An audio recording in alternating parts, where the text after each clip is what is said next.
자, 늙은 호박찌개. 네. 저도 어렸을 때 참 많이 먹었던 기억이 나는데요. 아, 그러세요? 굉장히 부드럽고 달달하고 맛있더라고요. 예, 맞아요. 네. 근데 의외로 이제 찌개에 넣는 거를 모르시는 분들이 굉장히 많으세요. 네. 많으시고, 사실 지금 제일 맛있을 때잖아요. 예, 그리고 시원한 맛을 준다는 걸 모르시는 분들이 많은데, 네. 보통 이제 무 넣는 것처럼 굉장히 시원한 맛을 주거든요. 그래서 오늘 만들어 보도록 할게요. 자, 일단 그러면 이제 네. 앞에 늙은 호박이 준비되어 있는데요. 네. 어떤 호박을 고르는 게 좋을까요? 늙은 호박은 일단 겉에 색깔이 짙을수록 사실은 이제 카로틴 함량이 높아요. 네. 그리고 같은 크기인데 들어봤을 때 무게가 더 무거운 거. 자, 그리고 어느 한쪽이 찌그러지지 않고 전체적으로 약간 이렇게 대칭으로 봤을 적에 거의 비슷한 형태로 잡혀져 있는 걸로 골라주시면 되겠죠. 예. 근데 이제 껍질이 좀 단단하고 두꺼운 게 손질이 좀 어려운 방법이잖아요. 예. 그래서 일단 커다란 덩어리 상태에서는 가장 중심 부분에 칼을 꽂아서 밑으로 이렇게 잘라주시면서 등분을 해주시고 어느 정도 큰 덩어리가 된 상태에서는 엎어놓은 상태에서 지금 저처럼 썰어주시는 거예요. 근데 요 껍질을 벗기실 때는 뭐 보통 우리 감자 깎는 칼 같은 예. 걸 활용하시기도 하지만 이렇게 그냥 옆으로 놓고 이렇게 잘라주시면 쉽게 껍질 위험하지 않게 벗길 수 있거든요. 그래서 이렇게 얇게 잘라주세요. 제가 이 호박찌개를 워낙 좋아하다 보니까 네. 어느 날 집에 갔는데 네. 저희 어머니가 손이 다치셨더라고요. 네. 그래서 왜 다치셨어요? 라고 이렇게 여쭤봤더니 이 호박찌개 껍질 껍질 벗기시다가 벗기시다가. 다치셨다고 하시더라고요. 그래서 좀 위험해요, 사실. 그래서 채칼을 이용해도 조금 위험하거든요. 그러니까 네. 요렇게 이제 손질을 해서 사용을 해주시면 여러분들이 조금 더 수월하게 하실 수가 있고, 애초에 조금 이렇게 작게 토막을 내서 포장을 해두셨다가 사용해 주시는 것도 좋은 방법이 돼요. 근데 이제 오늘은 이렇게 한 번에 먹기 좋을 크기로 한입 이거를 크기로. 잘라주도록 할게요. 특히 늙은 호박찌개가 가장 맛있는 거는 갈치국 드셔보셨어요? 제주도 토속 요리죠. 예. 예, 그래서 그 갈치국 같은 거에도 이제 같이 넣어서 끓이면 굉장히 시원한 맛을 주거든요. 네. 근데 사실 카로틴이 많이 들어있고 우리 몸에 들어오면 비타민 A로서의 역할을 또 해주게 되잖아요. 그래서 건강에도 좋고 맛도 좋고 사실은 음식을 만들었을 때 색깔이 굉장히 또 예뻐서 맞습니다. 더 좋고요. 자, 그래서 이렇게 썰어두고 그다음에 이거는 청경채예요. 근데 이 청경채는 뭐 샤브샤브라든지 네. 볶음 요리에 많이 들어가는데 이 늙은 호박찌개랑 청경채가 잘 어울릴까요? 굉장히 잘 어울리고 사실 이 청경채가 특유의 좀 아삭아삭거리는 질감이 있잖아요. 네. 그래서 일반 배추를 사용했을 때보다 먹는 식감이 굉장히 좋아요. 신선한 느낌이 나고 익은 상태에서도 그 느낌이 없어지지 않기 때문에 실제로 그리고 색깔의 그 대비가 굉장히 좀 강하잖아요. 줄기하고 그래서 국물 요리에 들어갔을 적에 전체적으로 색감으로 조금 더 먹음직스럽게 만들어주는 효과까지 얻을 수가 있거든요. 자, 그래서 청경채도 썰어서 준비를 해두고 자, 그리고 오늘의 주재료가 늙은 호박하고 명란이거든요. 예. 보통 명란 밑반찬처럼 많이 드시잖아요. 그쵸, 예. 근데 요거를 오늘은 찌개에 넣어보도록 할게요. 이것도 이렇게 통으로 그냥 넣나요? 네.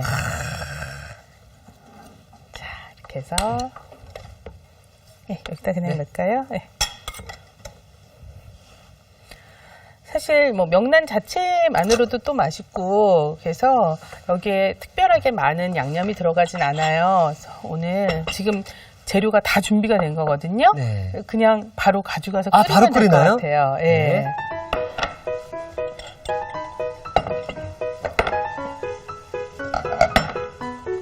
자, 물을 먼저 끓여주시고 이 끓는 물에다가 새우젓으로 간을 해주도록 할게요.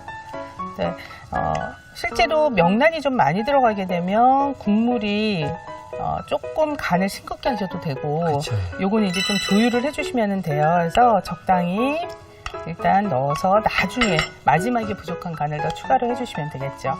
여기에 제일 오래 익혀야지 되는 재료가 호박이에요. 근데 지금 물이 좀 많은 건 아닌가요? 괜찮나요? 요거는 사실은 찌개지만 조금 국 같은 느낌으로 드시는 맑은 찌개예요. 그래서 다른 찌개에 비해서는 조금 국물 양이 많게 느껴지는 건데 아무래도 이제 먹다 보면 국물을 또 많이 먹게 되는 그런 요리거든요. 그래서 보통 찌개보다는 조금 건더기 양이 적게 느껴지는 거죠. 자, 이 상태로 호박이 한 반 정도 익을 때까지 요거는 이제 좀 끓여보도록 할게요.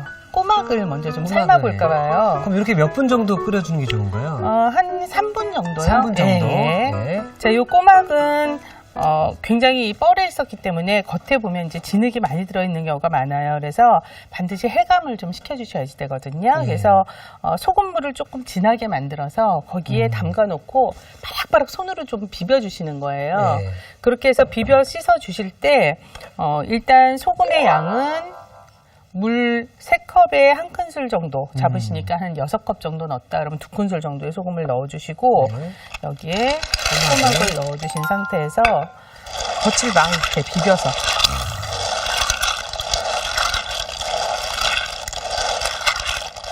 자 이렇게 비벼서 요렇게 해서 이제 헹군 다음에 다시 소금물에 조금 담가서 한 2시간 정도 해감을 시켜주면 가장 좋고요. 자, 그 상태에서 얘를 건져서 이거를 삶으러 갈게요. 네. 사실 이 꼬막은 앉아서 계속 먹게 되잖아요, 그냥. 계속 집어먹게 되죠. 이 꼬막 자체가 사실 다른 조개에 비해서 굉장히 그 속이 꽉 차 있잖아요. 그쵸, 그래서 먹을 게 많죠. 자, 요거를 삶으러 가보는데요. 이때도 소금을 꼭 넣어주세요. 왜냐하면 이때 이 소금이 있어서 물의 농도가 있어야지 꼬막이 들어갔을 때 맛이 있는 성분이 바깥으로 안 빠져나오거든요. 그래서 팔팔 끓을 때 물을 넣어주시고 불을 조금 이제 약하게 줄여요. 약하게 줄인 상태에서 꼬막을 집어넣고 한쪽으로 계속 저어주세요. 이걸 막 한쪽 말고 막 오른쪽 왼쪽으로 섞게 되면 안 되나요?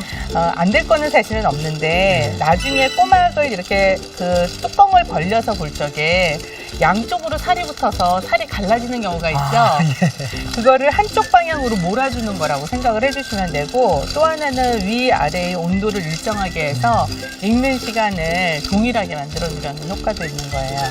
그럼 이 꼬막은 몇 분 정도 이렇게 해주시는 게 좋은가요? 사실은 이제 물의 양과 들어가는 꼬막의 양, 그리고 꼬막의 크기, 그리고 불의 세기에 따라서 사실은 다 다르거든요. 그래서 이거는 몇 분을 보시기보다는 내가 넣은 꼬막이 반 정도 입을 벌렸다. 그러면 꺼내주시면 적당할 거예요. 약간 덜 익혀서 드시는 분들은 지금 정도에 또 건지시기도 하죠. 자, 저도 지금쯤 건져도 될 것 같아요. 왜냐면 꼬막이 아주 크면 사실은 조금 더 늦게 건져주시고 지금 정도면 될 것 같거든요.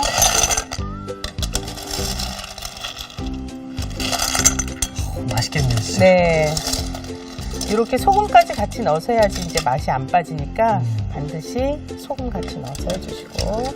사실 이렇게 해서 삶아내고 난 다음에도 보면 어떤 때는 막 그 뻘이 그대로 있는 경우가 있어요. 그럴 때는 다시 소금물에 한번 씻어주셔야지 그냥 물에 씻게 되면 아무래도 맛있는 맛이 좀 빠지겠죠. 그래서 보통의 경우는 지금 정도 되면은 아까 씻었기 때문에 그대로 사용하셔도 되거든요. 그래서 그대로 물에 한 번 더 씻지 말고 입을 벌려서 이렇게 속을 이제 빼주시면 되는 거예요. 자, 저희가 그래서 미리 또 준비해 놓은 꼬막이 여기 있습니다. 자, 요거는 꼬막 살이고 요렇게 해서 지금 입은 벌어졌는데 이렇게 벌리면 그대로 껍질이 이제 벗겨지잖아요. 근데 그런 경우는 지금 여기에서도 보시다시피 이렇게 벌어진 건 그대로 껍질 벗겨서 내면 되거든요. 근데 문제는 입을 다물고 있는 거죠. 그래서 입을 이렇게 다물고 있는 경우에는 숟가락을 이용을 해주시는 거죠. 이런 뭐 나무 수저보다 어떤 요렇게 이제 스테인레스 소재가 좋고 요렇게 엉덩이처럼 되어져 있는 그 중간 부분에 대고 얘를 살짝 비틀어주게 되면 이렇게 쉽게 벗겨지게 되는 거죠. 그렇게 해서 요 살을 전부 다 이렇게 이제 준비를 해주시는 거예요. 그래서 조금 오늘 요리가 어느 정도 식은 다음에 이제 집어넣어야 되기 때문에 제가 미리 준비를 해놨거든요. 그래서 요거는 이렇게 준비를 해놓고 네. 지금 아까 우리 호박찌개 얹어놨잖아요. 네. 그거부터 완성을 먼저 하도록 할게요. 네. 자, 지금 이제 호박이 어느 정도 이제 부드럽게 익었죠. 네, 저렇게 익었으면은 여기에다가 이제 뭐 나머지는 익힐 재료가 그렇게 오래 익힐 재료가 아무것도 없는 거예요. 여기다가 명란을 넣어주세요. 지금 혹시 TV 보시는 분들 중에서 우리 집에는 이 늙은 호박 말고 다른 호박인데 다른 호박 넣어도 괜찮을까요? 단호박을 넣으셔도 괜찮아요. 그러니까 약간 단맛이 조금 늙은 호박보다 더 있다 뿐이지 괜찮거든요. 넣어주시고 뭐 끓이는 시간은 아마 거의 비슷하다고 보시면 될 거예요.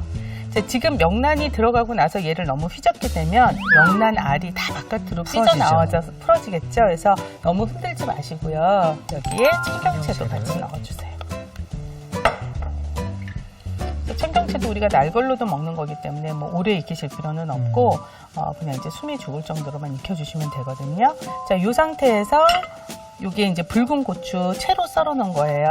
붉은 고추 뭐 어슷 썰으셔도 되고요. 조금 넣으면 전체적으로 빛깔이 훨씬 더 좀 예쁘게 나겠죠. 그리고 호박, 청경채, 고추가 들어가니까 색감이 참 예쁘네요. 네. 국물은 그냥 마치 국처럼 맑게 갈 거예요. 그래서 여기에다가 마늘을 채로 썰었어요. 이때 다진 마늘을 넣게 되면 국물이 좀 지저분해지니까 채로 썰어서 집어넣고요. 그 다음에 후추 약간. 그리고 간을 한번 보시는 거예요. 그래서 나는 정말 국처럼 먹겠다 하면은 너무 짜지 않게. 왜냐면 지금 들어간 거는 아까 새우젓 조금 그것뿐이 없잖아요. 네. 그렇지만 명란에서 어느 정도 또 짠맛이 우러나오게 되니까 이 자체로 그냥 드셔도 되고 조금 간간하게 먹고 싶다 하면 새우젓을 좀 추가하셔도 되는 거죠. 지금 끓어서 올라오는 그 향이 네. 굉장히 좋은데요? 그렇죠. 침이 그냥 안에서 그리고 보시다시피 굉장히 끓이는 것도 간단해요. 그래서 네. 혹시 명란 그냥 드시는 게 조금 지겨워지셨는데 남은 게 있다면 이렇게 좀 끓여 드시면 되겠죠. 다 완성입니다. 그럼 저 완성 접시를 준비해 놓도록 네. 하겠습니다.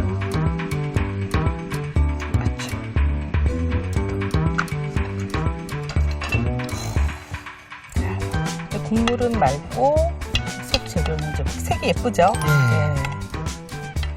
닭고기를 확실히 이 명란젓 때문에 이 시원한 향이 올라오네요. 실제로 시원하고 만들기도 쉽고 색감도 좀 예쁘고 굉장히 고급스러운데요? 그래요?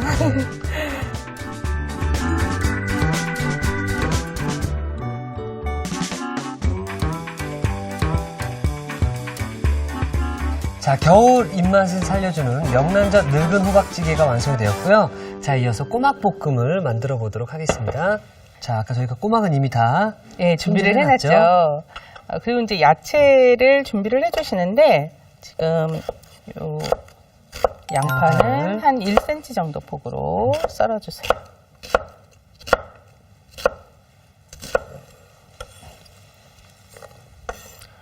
보통 꼬막은 그냥 이제 양념장 해서 많이 드셨잖아요. 그쵸, 예. 근데 오늘은 제가 이걸로 볶음 요리를 해보도록 할게요. 양파는 이제 채로 썰고 당근은 이렇게 납작 썰기 해주세요. 선생님 왼손잡이시네요. 네, 맞아요. 왼손잡이가 요리할 때 불편한 점은 없나요? 양손 써서 더 좋아요. 양손잡이세요? 특히 이제 고기 구운 거 자를 때. 자, 그리고 이제 파 어슷 썬 거, 네. 그 다음에 고추하고 생강하고 마늘 얇게 썰어서 준비되면 준비가 끝이에요. 이거 다 집에 있는 재료잖아요. 있죠, 예. 네, 그래서 꼬막만 그냥 준비를 해주시면 되고, 여기에 이제 양념장만 먼저 혼합을 해서 가도록 할게요. 자, 고추장.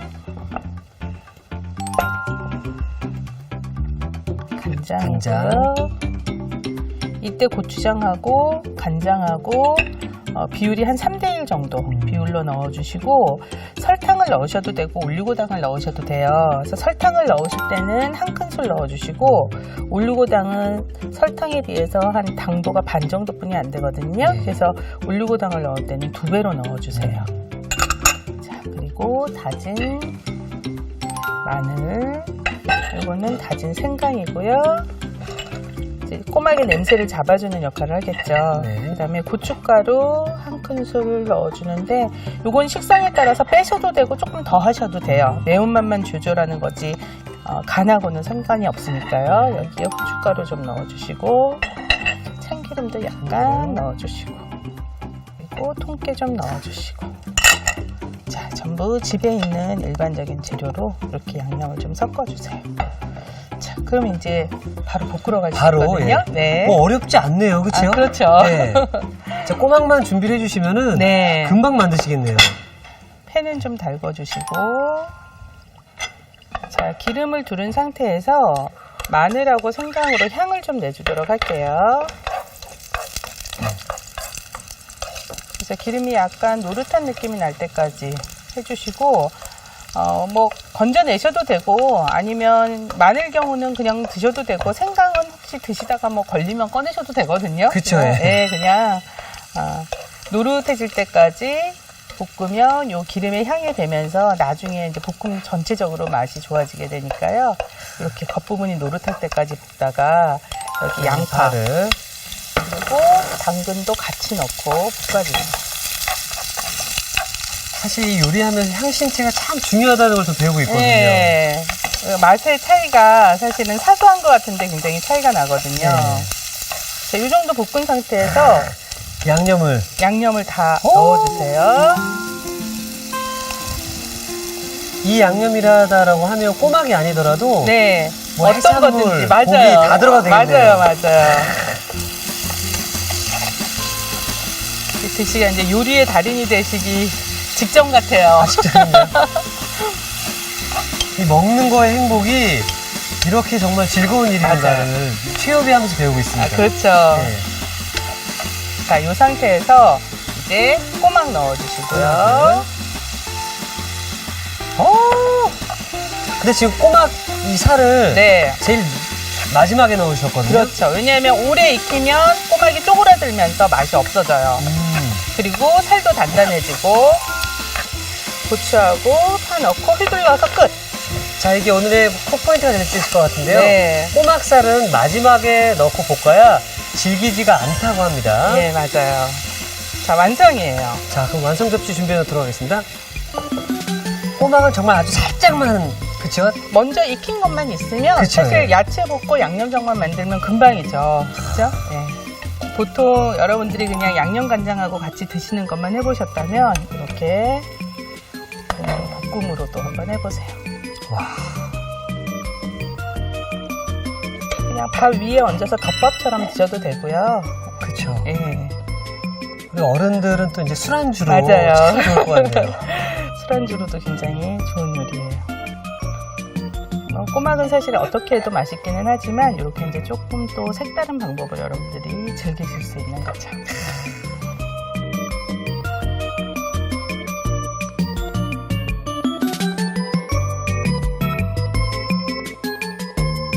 자, 채소와 함께 볶아서 더욱더 푸짐해 보이는데요. 오동통하게 살이 오른 꼬막볶음이 완성되었습니다. 여러분의 밥상을 더욱 특별하고 맛있게 오늘의 콕포인트를 살펴볼까요? 색다르게 즐기는 꼬막볶음, 실패 없이 맛깔나게 만드는 비법을 공개합니다. 삶은 꼬막을 마지막에 넣어 휘리릭 볶아주는 게 키포인트. 이래야 꼬막살이 질겨지지 않는다는 사실. 쫄깃쫄깃 매콤한 맛에 기분까지 업! 꼬막볶음으로 맛있는 제철 별미를 즐겨보세요. 아셨죠? 잊지 마시고 꼭 기억하세요.